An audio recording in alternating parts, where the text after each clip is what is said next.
And this has been my kitchen.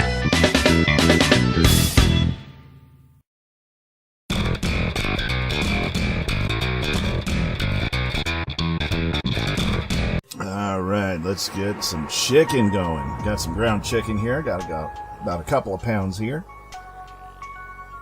So what we're going to do is we're just going to pop these containers open. And while I'm doing that, let me just explain to you what a chicken loaffin is. Chicken loaffin is like chicken meatloaf baked in muffin pans. Therefore, you have chicken loaffin. It's like chicken loaf muffin. As I struggle with the second package here, we'll get this thing open and there we go.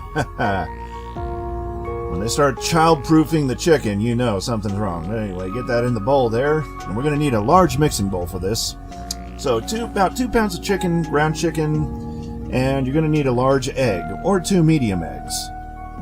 So crack that sucker in there, and just let it set. While we get a 1/4 cup of breadcrumbs. It could be regular breadcrumbs, Italian breadcrumbs, any variety, any flavor will do. And then we're going to reach for our oregano, and we're going to need a 1/4 teaspoon of that stuff. So let's just dump about a 1/4 teaspoon oregano. Not a problem. There we go. Now we're going to reach for our basil, and we're needing a 1/4 teaspoon of basil.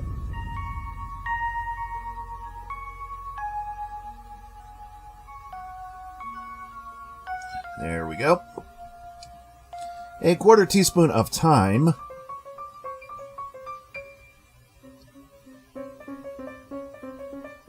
Get that thyme out of there. There we go. And salt and pepper to taste. Of course, sometimes that salt doesn't want to come out of there, so you got to give it a good shake. There we go. That's some good old sea salt we're using there. And fresh ground pepper.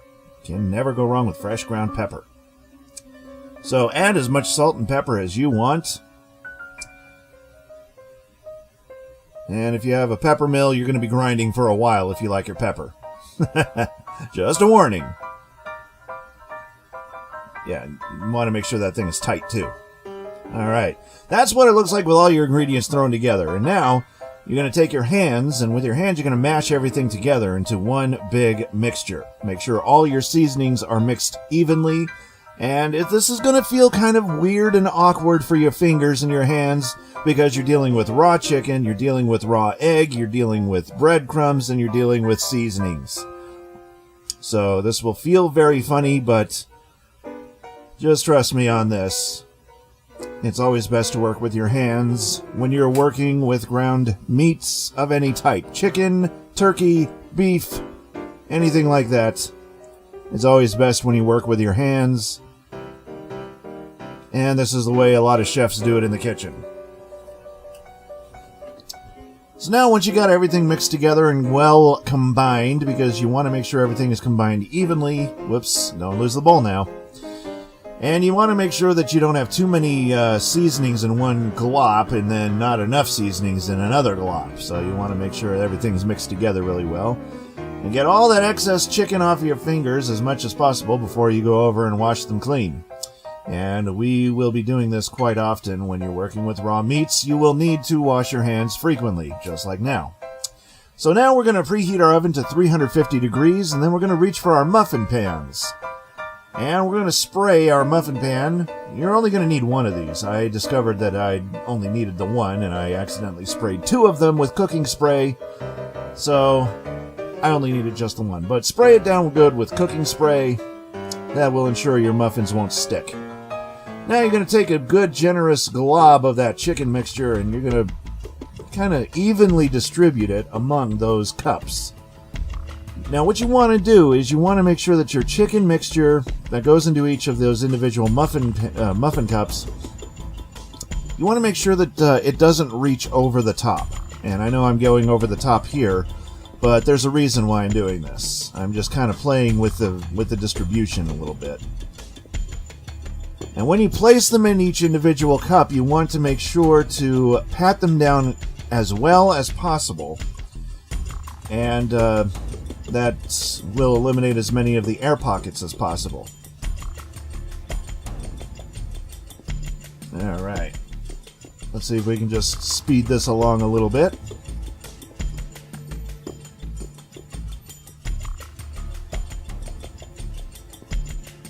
Alright, well basically what I'm doing here is just taking a few off the top. There we go. There we go. Just taking a little bit off the top, and for that final cup I'm taking a little bit here, a little bit there, a little bit from all of the other cups combined. That way I make sure that I'm dealing with a nice level, even distribution. And you want to try to get your chicken to be about as level as the pan itself. And there's a reason for that. They're not really going to rise because it's not a bread we're dealing with, even though your ingredients do contain breadcrumbs. But we're going to be adding some more ingredients on the tops of these, so you definitely don't want to overdo your chicken. So you kind of just want to play with the even distribution a little bit, make sure that's all even and all properly measured. There you go. And a little bit extra there. It couldn't hurt. Waste not, want not, right? Find a place for that, find a place for that there, get off my fingers, and there we go. And it's back to the sink to wash my hands yet again. So once I'm done here with getting all the excess chicken off my fingers, it's back to the sink once again. And there you have it. All filled. And this is what it looks like when you're done.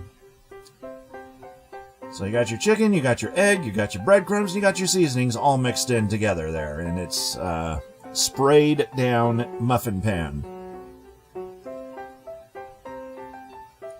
Now remember, we preheated the oven to 350 degrees Fahrenheit. So by the time you're done filling your pan, you should be ready to slide it into the oven. Alright guys, enjoy yourselves, and I'll be back in 30 minutes to check up on you. Yes, you're going to need to allow cooking time of 30 minutes.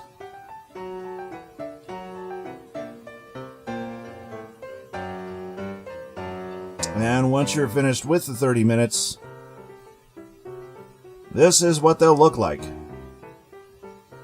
And you're looking for a nice even coating of golden brown on the top. Not too overdone because we're going to be putting them back in the oven anyhow.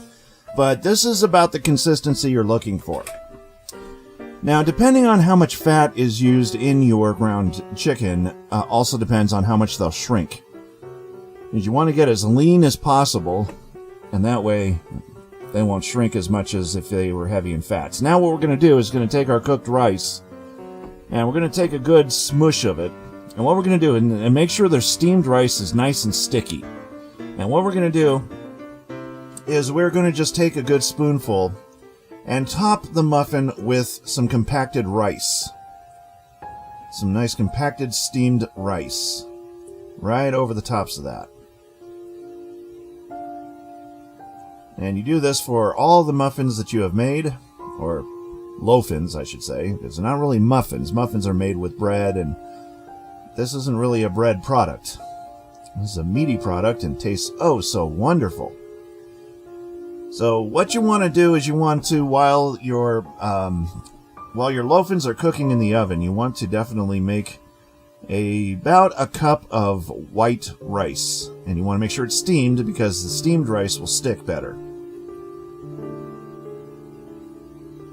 And there's a reason why you want them to stick, so that way when you put that on top of the muffins, will just compact right in there and they won't go too far and they won't get too manageable.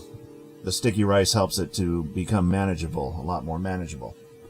Because you want it to form the tops of those muffins. There we go. Speeding this along a little bit to show you that 1 cup of rice will do it for all of these loaffins.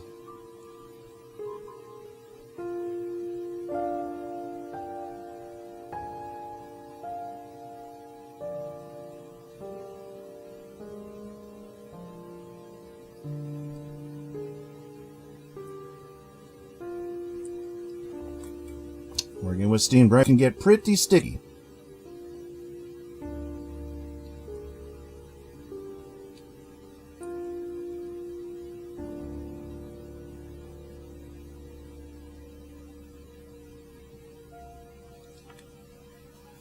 And that should just about do it. There you have rice-topped loaffins.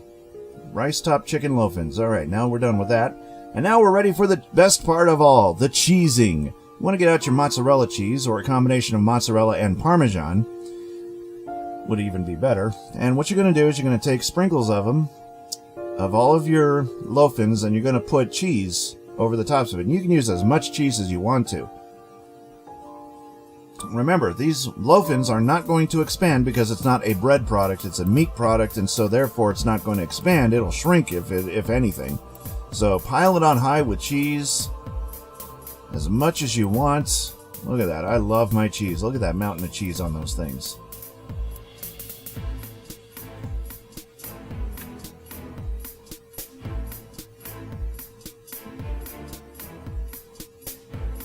Yeah, some of that cheese kind of got clustered together, but that's okay. It all melts the same. The more cheese, the merrier. Let's just speed this up a little bit more, and, well, let's actually do a crossfade here.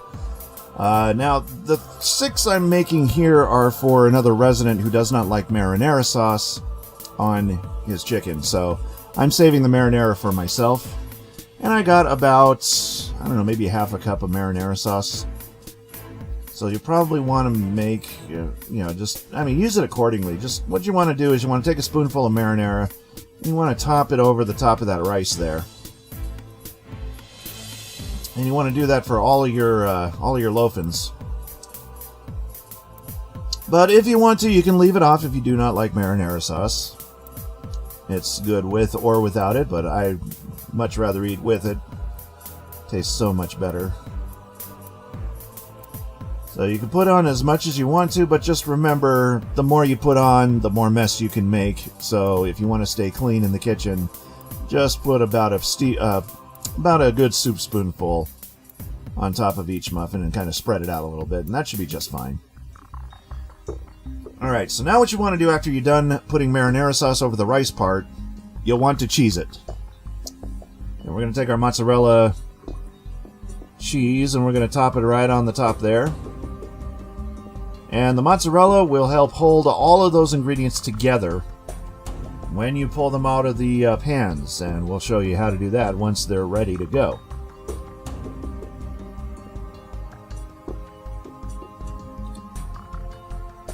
So once you finish cheesing all of your loaffins,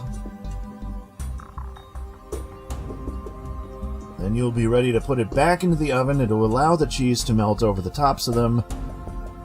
And we're looking at about maybe a 5-minute cooking time at the most. However long you want. If you want a nice stringy cheese, then leave it in for a shorter time. And if you want a nice, well done cheese, then leave it in for 7 to 8 minutes. But 5 is just right. Puts you right in the middle there. And a little more cheese on that one couldn't hurt. There we go. Of course, why should the other resident get all the cheese? Look at that cheese. That thing is going to be oozing by the time it's done. But there you have it. All ready to go for the oven. You got your chicken mixture, you got your marinara sauce, your rice, your cheese. Not in that order. And we are going to put this into the oven for another 5 minutes. So back into the oven you go, and we'll see you in 5.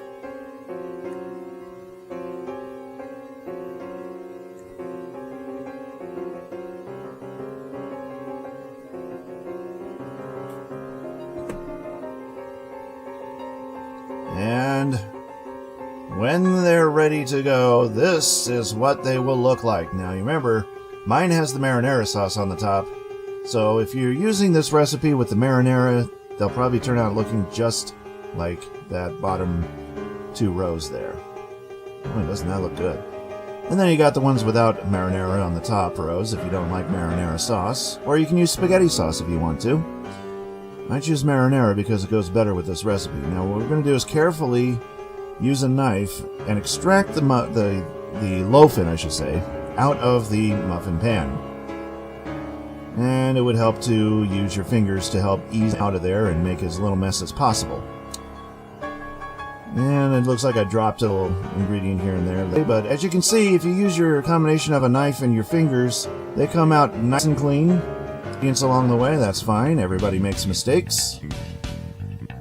So you just put them in a circle on your plate, and then in the center you can put anything that falls out, like your rice, your cheese, anything like that.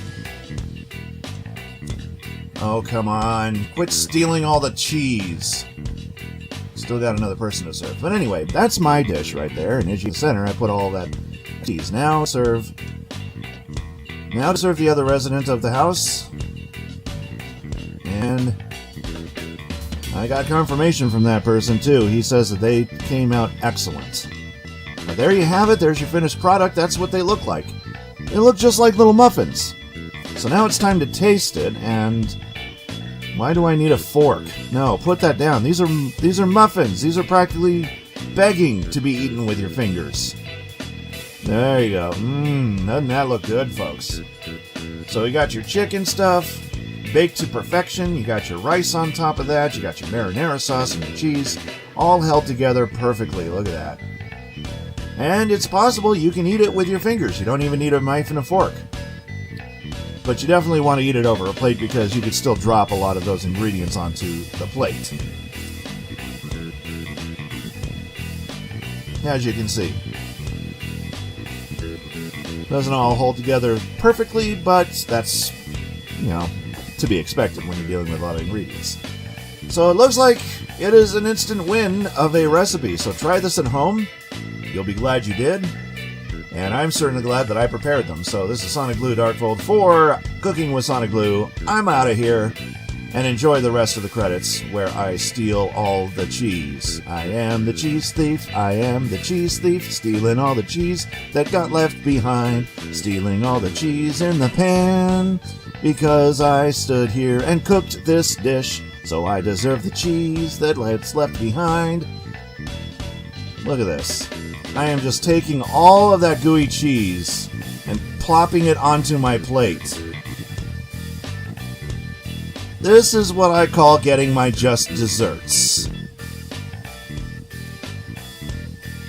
Because, let's face it, melted cheese is a dream. So, yes, I am going to find ways to enjoy melted cheese any way possible, and that means usually stealing it from whatever gets left behind.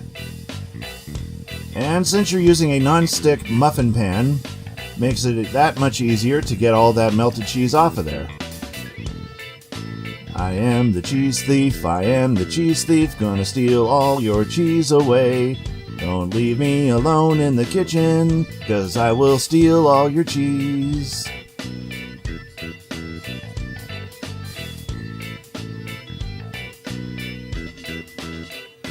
Okay, I think I've gotten all the cheese that I possibly could, but now let's clean this thing.